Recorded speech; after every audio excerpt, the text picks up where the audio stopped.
Hello दोस्तों, आज की क्लास में आप लोग 2023 का सामाजिक अध्ययन का पेपर देखने वाले हैं। तो देखिए, क्लास को स्टार्ट करने से पहले जिन लोगों ने अभी तक चैनल को सब्सक्राइब नहीं किया, कृपया आप लोग चैनल को सब्सक्राइब कर लें और देखिए ज़्यादा से ज़्यादा शेयर कीजिए जिससे ज़्यादा से ज़्यादा लोग जुड़ सकें। तो देखते हैं आज की क्लास का फर्स्ट क्वेश्चन। तो देखिए, आज की क्लास का फर्स्ट क्वेश्चन कह रहे हैं कि 42वां संविधान संशोधन किया गया था। आपके ऑप्शन दिए कह रहे हैं 1972, 1976, 1980, 1978। तो आपका आंसर हो जाएगा 1976 में। ठीक है, और देखो इसमें तीन शब्द जोड़े गए थे। एक तो आपका समाजवादी, दूसरा आपका हो जाएगा धर्मनिरपेक्ष, और तीसरा जो शब्द था वो था अखंडता। क्लियर? आप लोग ध्यान रखें, जो 42वां संविधान संशोधन हुआ तो उसमें तीन शब्द जोड़े गए थे। ठीक है, क्लियर कि नहीं? तीन शब्द कौन से? समाजवादी, धर्मनिरपेक्ष और क्या? अखंडता था। ठीक है, नेक्स्ट क्वेश्चन कह रहे कि न्याय पंचायत का कार्यकाल कितने वर्ष का होता है? कह रहे 5 वर्ष, 4 वर्ष, 3 वर्ष, 6 वर्ष। तो आपका करेक्ट आंसर हो जाएगा, ठीक है, 5 वर्ष का होता है। देखिए, नेक्स्ट क्वेश्चन कह रहे हैं कि वर्तमान में कह रहे भारत के सीएजी कौन है? कह रहे गिरीश चंद, कह रहे गिरीश चंद त्रिपाठी, कह रहे गिरीश चंद मुर्मू। इनमें से कोई नहीं। ठीक है, तो आप लोग ध्यान रखें, इसका आंसर हो जाएगा गिरीश चंद मुर्मू। ठीक है, नेक्स्ट क्वेश्चन कह रहे हैं कि भारत के राष्ट्रपति की स्थिति ब्रिटेन के सम्राट से मिलती जुलती है, ये किसने कहा था? ऑप्शन दिया आपके जवाहरलाल नेहरू, वी.आर. अम्बेडकर और आपका दिया सीतारमैया। इनमें से कोई नहीं। ठीक है, तो आपका आंसर हो जाए जवाहरलाल नेहरू। देखिए, नेक्स्ट क्वेश्चन कह रहे हैं कि सामंतवाद का पतन किस सदी में हुआ था? आपके ऑप्शन दिए 15वीं, 12वीं, 11वीं, 13वीं। तो देखो, आपकी बुक के हिसाब से आंसर आपका 13वीं हो जाएगा, लेकिन अगर आप देखोगे तो वो 14वीं सदी दी गई। ठीक है, आप लोग ध्यान रखते हैं, बुक में तो आपका 13वीं सदी आंसर दिया है, रियल में तो आपका 14वीं सदी दी गई है।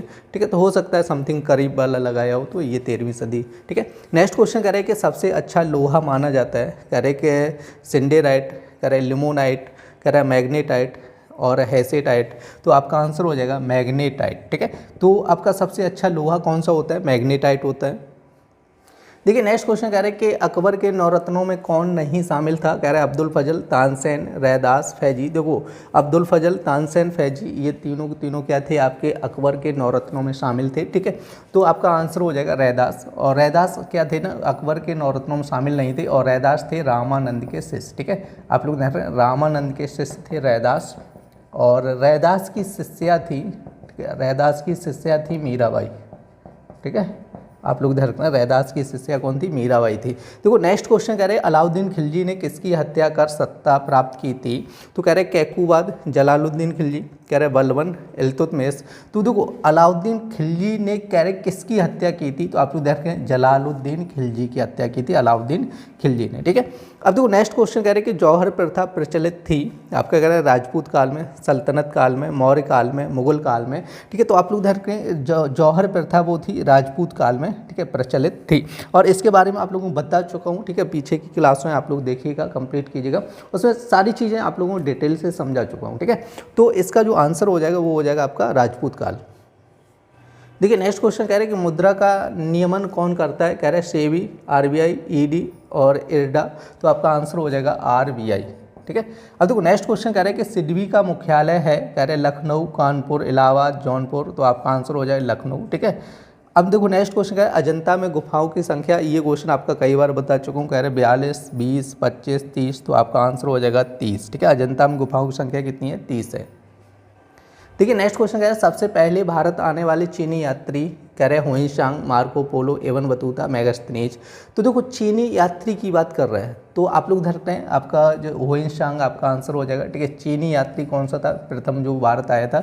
हुइनसांग हो जाएगा। देखो, मेगास्थनीज सबसे, अगर वैसे देखा जाए तो मेगास्थनीज सबसे पहले आया था। ठीक है, चंद्रगुप्त मौर्य के दरबार में था। ठीक है, लेकिन चीनी यात्री की बात कर रहे हैं, तो चीनी यात्री की बात कर रहा है, इसलिए आपका आंसर हो जाएगा हुइनसांग। ठीक है, नेक्स्ट क्वेश्चन कह रहे हैं भारत में सर्वाधिक वर्षा वाला स्थान है? कह रहे हैं चेरापूंजी। और यहाँ पे देखो मानिसराम हो जाएगा। ठीक है, मानिसराम।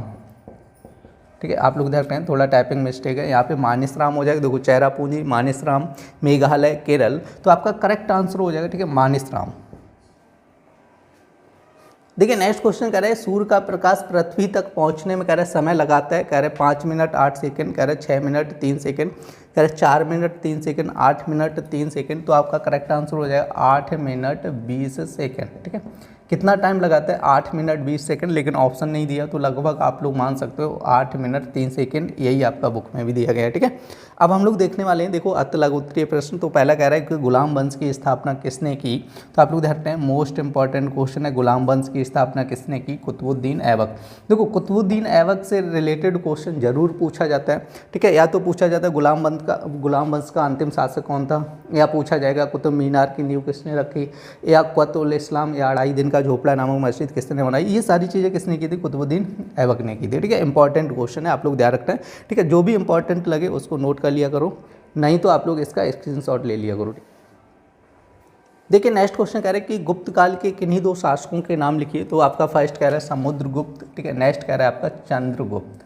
क्लियर नहीं, और आप लोग ध्यान करें समुद्रगुप्त के बारे में एक पॉइंट और पूछा जाता है, भारत का नेपोलियन किसे कहा जाता है, भारत का ठीक है नेपोलियन किसे कहा जाता है, वो समुद्रगुप्त को बोला जाता है। ठीक है, आप लोग ध्यान रखना है, और क्वेश्चन कई बार पूछा गया है। कह रहे कि चट्टानें कितने प्रकार की होती हैं, तो ये भी क्वेश्चन आपका इंपॉर्टेंट कई बार ठीक है एग्जाम में पूछा जा चुका है, क्योंकि 15 से लेकर हम लोग 23 तक के पेपर सॉल्व कर चुके हैं, मतलब आपका 2023 का हम लोग पेपर सॉल्व कर रहे हैं। ठीक है, तो ज़्यादातर पेपरों में क्या है कि चट्टानें कितने प्रकार की होती हैं, ठीक है सैलें कितने प्रकार की होती हैं, ऐसे क्वेश्चन पूछा गया है। तो ये इंपॉर्टेंट क्वेश्चन। ठीक है, चट्टानें कह रहे 3 प्रकार की होती हैं, कौन कौन सी हो जाएंगी, एक तो आपकी आग्नेय, ठीक है, नेक्स्ट आपकी जैसे अवसादी, कायांतरित। देखो कायांतरित को रूपांतरित भी बोला जाता है, आप लोग ध्यान रखते हैं, रूपांतरित चट्टान भी बोला जाता है, कहीं कहीं रूपांतरित भी लिखा होगा। ठीक है, अब देखो नेक्स्ट क्वेश्चन कह रहे हैं पृथ्वी की आकृति कैसी है, पृथ्वी की आकृति कैसी है, गोल है।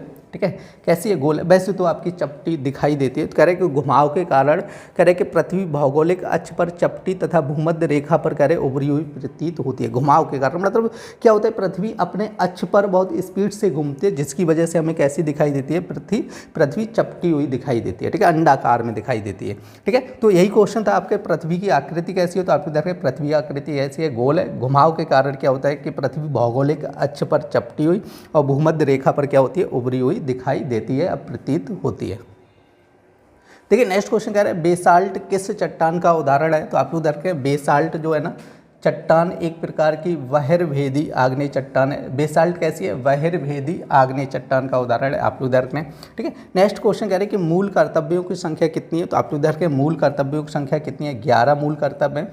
और कह रहे हैं कि मूल रूप से मौलिक कर्तव्यों की संख्या कितनी थी, 10 थी। मतलब जब संविधान का निर्माण किया गया था तब मौलिक कर्तव्य या मूल कर्तव्य कितने थे, 10 थे। कह रहे कि बाद में 86वें संविधान संशोधन अधिनियम 2002 के तहत इसमें एक कर्तव्य को और जोड़ दिया जाएगा, तो अब टोटल कर्तव्य कितने हो गए, 11 कर्तव्य हो गए। ठीक है, आप लोग ध्यान रखना है।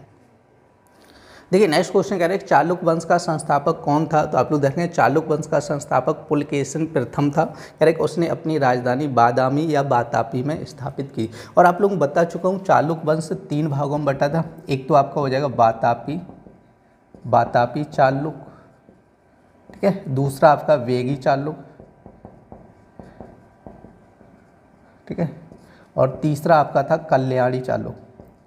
ठीक है, आपको देखो सारी चीज़ें आपको समझा चुका हूँ, क्लियर नहीं, तो आपका बातापी, बेगी, कल्याणी, चालुक्य ये 3 शाखाएं थी चालुक्य वंश की। तो हमसे कह रहे हैं कि चालुक्य वंश की स्थापना किसने की थी, तो आप लोग देख रहे हैं पुलकेशिन प्रथम ने स्थापना की थी। उसके बाद ये 3 भागों में बटा था। ठीक है, नेक्स्ट कह रहे हैं कि दुग्ध क्रांति के जनक कौन थे, आप लोग देख रहे हैं डॉक्टर वर्गीस कुरियन थे। ठीक है, कौन से थे, डॉक्टर वर्गीस कुरियन।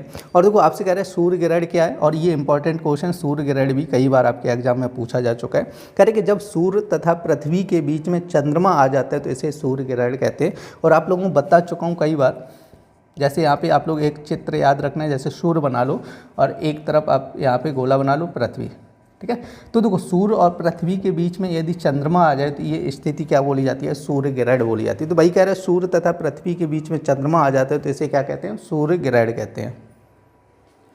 देखिए नेक्स्ट क्वेश्चन कह रहे हैं मौलिक अधिकारों से आप क्या समझते हैं। कह रहे हैं कि मौलिक अधिकार किसी भी देश के संविधान द्वारा प्रत्येक नागरिकों को दी गई आवश्यक स्वतंत्रता और अधिकारों का समूह होता है। मतलब क्या होता है कि प्रत्येक देश के द्वारा नागरिकों को कुछ स्वतंत्रताएं दी जाती हैं, कुछ अधिकार दिए जाते हैं। ठीक है, उन्हीं को क्या बोलते हैं हम लोग, मौलिक अधिकार बोलते हैं। ठीक है, नेक्स्ट क्वेश्चन कह रहे हैं कि मृदा अपरदन से आप क्या समझते हैं। और ये भी आपका कई बार देखो मृदा अपरदन या अपरदन करके क्वेश्चन आपसे पूछा गया है कई बार।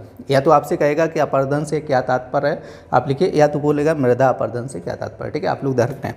कह रहे कि बहते हुए जल, हवा, जीव जंतुओं व कह रहे मानवीय क्रियाओं के द्वारा कह रहे भूपटल की ऊपरी उपजाऊ मिट्टी की परत को काटने को हम लोग क्या कहते हैं, मृदा अपरदन कहते हैं। जैसे पृथ्वी की ऊपरी जो परत होती है, उपजाऊ परत होती है, उस मिट्टी के कटने को हम लोग क्या कहते हैं, मृदा अपरदन कहते हैं, ठीक है। देखिए नेक्स्ट क्वेश्चन कह रहे हैं कि अर्थशास्त्र किसकी रचना है, तो आप लोग देख रहे हैं कई बार बता चुके हैं, अर्थशास्त्र किसने लिखी थी, कौटिल्य या चाणक्य द्वारा रचित ग्रंथ है, ठीक है। और नेक्स्ट क्वेश्चन आपका कह रहा है भारत किस गोलार्ध में स्थित है, तो आप लोग देख रहे हैं भारत उत्तरी और पूर्वी गोलार्ध में स्थित है। कई बार आप लोगों को बता चुका हूँ, ये जैसे भूमध्य रेखा होती है और ऊपर वाले हिस्से में भारत स्थित होता है, तो इसीलिए आपका आंसर क्या हो जाएगा, भारत उत्तरी और पूर्वी गोलार्ध में स्थित है।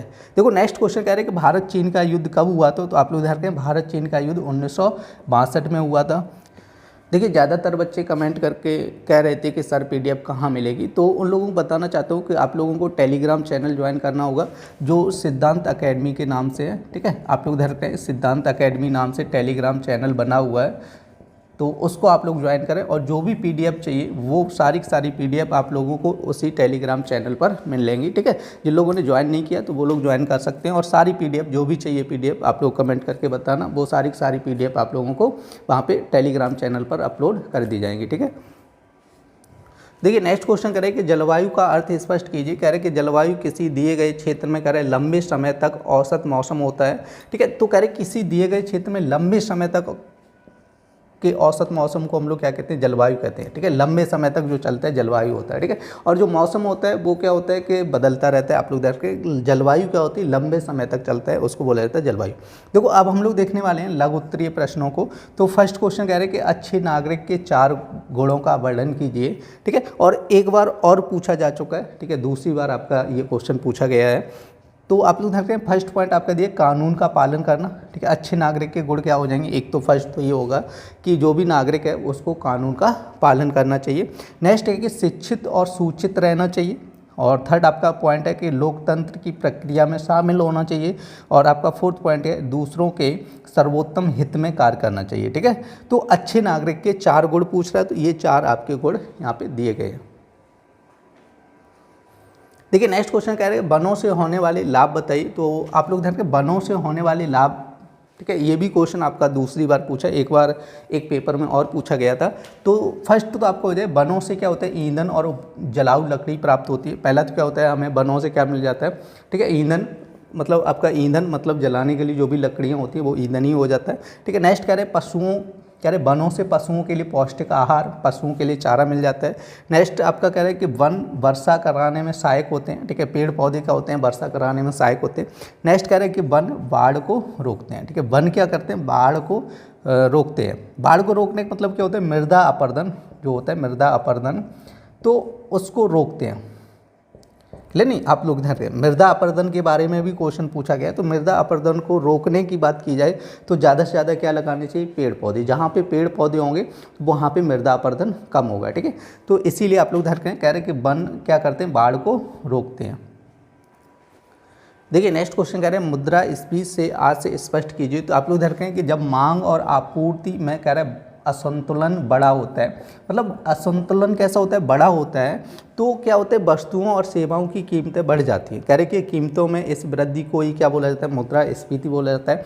आप लोगों को कई बार समझा चुका हूँ, ठीक है। मुद्रास्फीति का मतलब क्या होता है कि जहाँ पे मांग और पूर्ति थोड़ा डिफरेंस होती है। असंतुलन का मतलब क्या होता है, बैलेंस नहीं होती है, मतलब जहाँ पे मांग क्या होती है, ठीक है, मांग ज़्यादा हो, मांग कैसी हो, डिमांड ज़्यादा हो, और पूर्ति क्या हो, कम हो, ठीक है। पूर्ति कम हो मतलब कंपनियां प्रोडक्शन कम कर रही हों और डिमांड, किसी भी चीज़ की डिमांड ज़्यादा हो, तो वहाँ पे क्या होता है कि ऑटोमेटिक कीमतें बढ़ जाती हैं, क्योंकि लोग ज़्यादा डिमांड कर रहे हैं लेकिन कंपनियां उतना प्रोडक्शन कर नहीं पा रही हैं। तो इसी को बोला जाता है, जो कीमतों में वृद्धि होती है, इसी को बोला जाता है मुद्रास्फीति बोला जाता है, ठीक है। और ये ज़्यादातर आप लोगों ने देखा होगा दीपावली के टाइम पे ज़्यादातर मुद्रास्फीति देखने को मिलती है सब लोगों को, क्योंकि जब दीपावली क्या होती है, चीनी की डिमांड सबसे ज़्यादा होती है, समझे। और जब उसकी मतलब पूर्ति कम हो जाती है तो क्या करते हैं, वही चीनी थोड़ी महंगे रेट में बेची जाने लगती है। ठीक है, आप लोग ध्यान रखें। तो देखिए नेक्स्ट क्वेश्चन कह रहे हैं उदारीकरण के विषय में प्रकाश डालिए। तो आपका कह रहे हैं आर्थिक गतिविधियों, व्यापार और कह रहे कि व्यावसायिक संचालन पर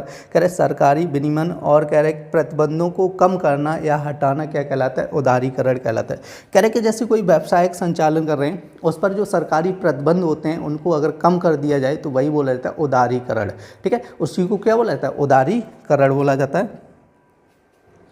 देखिए नेक्स्ट क्वेश्चन कह रहे हैं अपरदन को परिभाषित कीजिए। और आप लोगों का इसी क्लास में बताया था कि अपरदन इंपॉर्टेंट क्वेश्चन है क्योंकि कई बार आपका पूछा गया, तो फिर देखो इसी पेपर में आपका फिर से क्वेश्चन पूछा अपरदन को परिभाषित कीजिए। तो देखते हैं कह रहे हैं कि अपक्षय द्वारा, यहाँ पे द्वारा होगा, अपक्षय द्वारा कह रहे हैं विखंडित पदार्थ को पानी या पवन द्वारा कह रहे हैं एक स्थान से हटाकर दूसरे स्थान पर जमा की जाती है, तो इसी को क्या बोलते हैं, अपरदन बोलते हैं। जैसे क्या होते हैं नदियों द्वारा क्या होते हैं, मिट्टी को बहा के ले जाया जाता है। सही, अब नदियों के द्वारा क्या किया जाता है, मिट्टी को बहा के लिया जाता है। और समुद्र के किनारे जब पहुंचती है नदी तो क्या होता है, नदी का बहाव थोड़ा स्लो हो जाता है, पानी बहना क्या हो जाता है, स्लो हो जाता है। तो जो अपने साथ में मिट्टी बहा के ले जाती है तो वहाँ पे एक जगह इकट्ठी होने लगती है, तो वो धीरे धीरे बहुत ऊंचा सा टीला बन जाता है, उसी को क्या बोला जाता है, डेल्टा बोला जाता है। ठीक है, आप लोग देखें जो ऊंचा सा टीला बन जाता है उसी को क्या बोला जाता है, डेल्टा बोला जाता है।